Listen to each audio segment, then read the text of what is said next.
So I'm sure you're aware by now, the internet has been pretty much in the storm all week because of physical games, Nintendo Switch 2s, and all of those things. We might have just got some information on both of those things, which is definitely really awesome. So first, the Nintendo Switch 2. I'm sure you're aware by now, Nintendo is planning to release a brand new Nintendo Switch 2 system with a replaceable battery and a replaceable battery inside the controllers in later this year, which is definitely really awesome to see. But now, we might have just got some brand new information on potentially the next Nintendo Switch 2. At first, I didn't think that this was going to happen at all. I thought that, yeah, it's probably going to be happening way later. But I think my head was just in the clouds, and now looking into this definitely makes sense. So we were going to take a look at this post right here. You can see that he goes on to say that potentially he thinks that we are going to be getting a Nintendo Switch 2 Lite before the release of Pokemon Winds and Waves. Honestly, this does make sense in a lot of different ways. Because first off, if you're going to look at it, the RAM shortage is the one that is affecting prices. And if your console is somehow cheaper than the rest of the competition, well then obviously people are going to want to buy it. If you hear me out on this definitely makes sense, right? So, since the Switch 2 Lite wouldn't necessarily require that much RAM, because if you need more RAM, the higher up resolution you go. And the only way to get the Switch 2 to have more resolution is to essentially put it into the dock. But if you don't need the dock, doesn't that mean that you could potentially get rid of a few gigabytes of RAM? Then you can make the system cheaper and have it a Switch 2 Lite. So the screen would be 1080p 120 Hz, but you wouldn't have anything to do with putting it in the dock, going to 4K, whatever the case may be.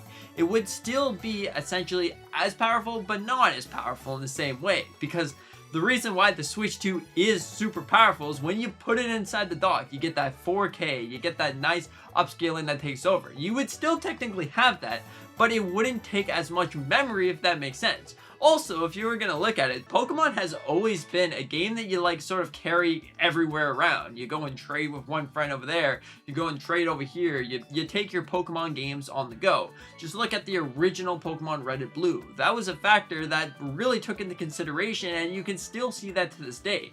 So if they made a smaller, more compact portable version of the Nintendo Switch 2, then you can take your Pokemon Winds and Waves experience anywhere you want, and that would definitely make a lot of sense. So if they wanted to, I can definitely see a Nintendo Switch 2 Lite happening later at some point. Also, it seems like history is repeating itself. With the Nintendo Switch 2, you can see that they've already been doing a V2 version.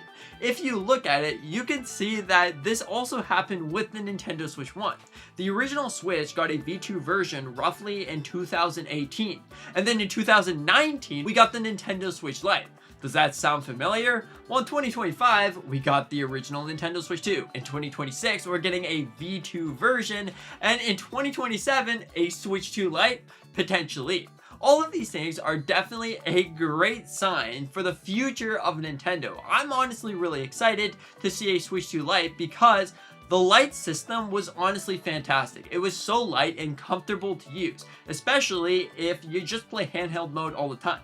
You don't necessarily need that much power, so honestly, if they get rid of a little bit of RAM, they could probably make the Switch 2 Lite like $300 or $400, which would definitely be a fantastic little device for this current industry that our prices are inflated at the wazoo, which is honestly really crazy to see.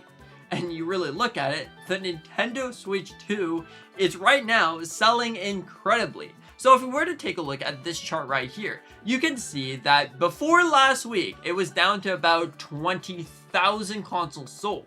But now you can see that it's up to 30,000 consoles sold, and that's most likely due to the physical and digital sort of discussion that's been going around.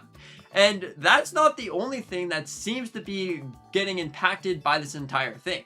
So if we were to take a look at it, we just got some more information on the whole physical digital thing. We might actually be saving physical media, because if you took a look at Rhythm Haven Groove's sales in Japan, mind you, this is only in Japan, it sold over 300,000 copies, and these are all physical copies, not digital, and this is only in Japan. So imagine the rest of the world with this whole physical digital media thing. I guarantee you that Rhythm Haven Groove sold way more than previously thought.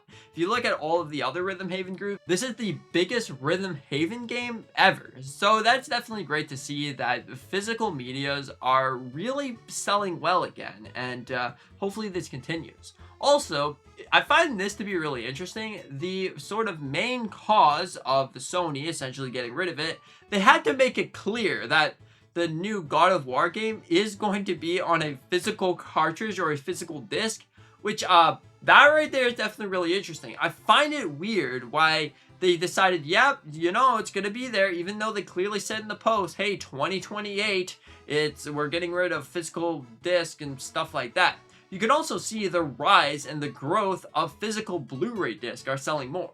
It seems like more people are wanting to actually own their stuff compared to renting it, licensing it from other companies. Like, I don't necessarily think that Netflix is going to be too valuable anymore. Because if you looked at it, that used to only be $7 a month. Now it's up to $34 a month. Imagine what happens when they get rid of physical games. You either buy a subscription that you don't own nothing, or you either buy a digital game that you're paying for a license that you don't own anything. So these things are definitely really interesting, and it's great to see that physical media seems to be selling well once again.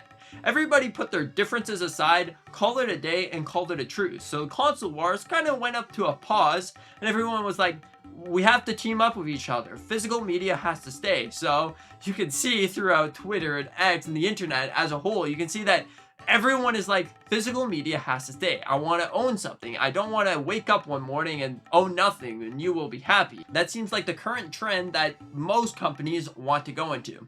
Nintendo might not be like that right now because, like, hey, they got all of the things. They got all of this exciting hype that everyone is switching from PlayStation to Xbox and all of those things, and they're moving over to Nintendo because you actually own their game. So I guess we're going to have to see what Nintendo does with all of this hype. But a Nintendo Switch 2 Lite would definitely be an awesome thing for 2027. It seems like the RAM shortage isn't going to be going away by then, so once you have over there like $800 Xboxes, $1,000 PlayStations, like $13,000 PCs, a Nintendo Switch looks really worth it, doesn't it? You can play modern AAA games. You can play your modern Nintendo games at a light aspect. Let's go with the price, $350.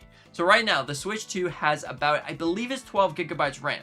Let's just cut that to 8 gigabytes of RAM. It would still work just fine. It would work just fine and would be fantastic. It's not like you're trying to run Windows up here. But overall, what are your thoughts on this? Do you think that this is some great news for the future of gaming, or not at all? We took a couple missteps. Anyways, thank you so much for watching. I hope you have a fantastic rest of your day. Consider hit that like button. Maybe subscribing if you're new. We do a bunch of different Nintendo content. Consider help me reach my new goal of 5,555 by my birthday, which is July 30th. I know we can do it. Anyways, thank you so much for being here. See you in the next one.